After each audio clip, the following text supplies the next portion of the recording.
तो हाय भैया, नमस्ते, प्रणाम। आप सबका स्वागत बाटे सबके यूट्यूब चैनल पर, फेसबुक पेज पर। चाची 420 का देखा देखी छोट के बिट्टू आई बैठीन इन्हीं के आवे के खुशी में एक प्यारा सा गीत हमार ममता भाभी सुनाते हैं। नमतेश यूपी 45 इनके चैनल का जाए के ज़्यादा से ज़्यादा सपोर्ट कर दे जाया। फेसबुकों पर थोड़ा सा मेहनत कर दे जाइए भैया, बहुत परेशान बैठीन। तो आप सब सपोर्ट जरूर करिए, शेयर करिए। सुनाओ। सोने कै खड़ा हुआ राजा दासराथ चुटूर चुटूर कर हो। सोने के खड़ा हुआ राजा दासरथ चुटूर चुटूर कर चुटूर चुटूर कर हो। सोने कै खड़ा हुआ राजा दासराथ चुटूर चुटूर कर हो। मोरे धाना खोली दे तू बजड़ल के वाड़िया हो या चरवा तोरे सोईब हो या चरवा तोरे सोईब हो। मोरी धाना खोली दे तू बाजार के मारिया हो चरवा तोहरे सोई हो चरवा तोहरे सोई हो।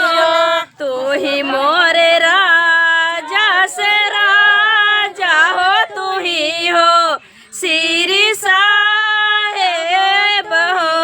मोरे राजा सात बिरान कई बहिनिया हो सरामा हमरे लागई हो सरामा हमरे लागई हो।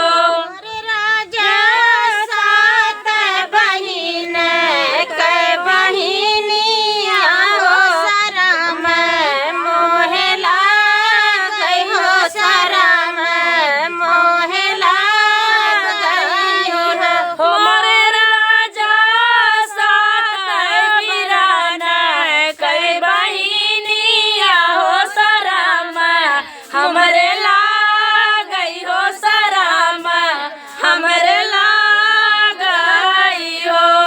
राजा सात बिरान कै बहिनिया हो शरम मोहे लागई हो शरम मोहे लागई हो। इतना बचान राजा सुन हो सुनाहू नाई पावई हो सुनाहू नाई पावई हो। मोर सखिया घोड़े पीठी भैले उ सवारावा हो तबाना कैसी धार हो तबाना कैसी धार हो। सखिया घोड़े पीछे भैन सवार होत बना पेशी धार होत बना पेशी धार हो। कि हो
के वाड़िया लागल ऊपर वा के वाड़ी लागई हो मोरे धाना सात बीरान परदेसिया हो शरम तोरे लागई हो शरम तोरे लागई हो ना सात बिरान कर देसिया हो शरम मोरे लागई हो शरम मोरे लागई हो मटिया के हाय हमरा नाई हर हो तो काठा वन के वाणी लगई हर काठा वन के वाणिया लागलो मोरे राजा सात बीरान हरवा हवा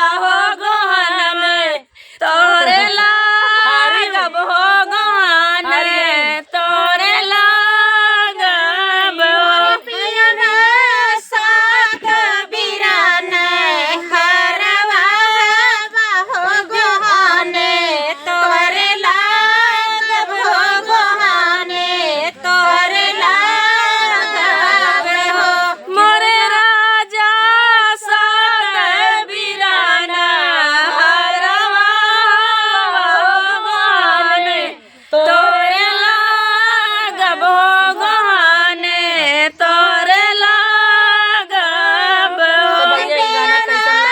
सात बिरान हरवा हो गोहाने तोरे लागब हो गोहाने तोरे लागब हो तो ये ममता भाभी गाना कैसन लगा सपोर्ट करत जाए इनके चैनल का शेयर करत जाए हार गईन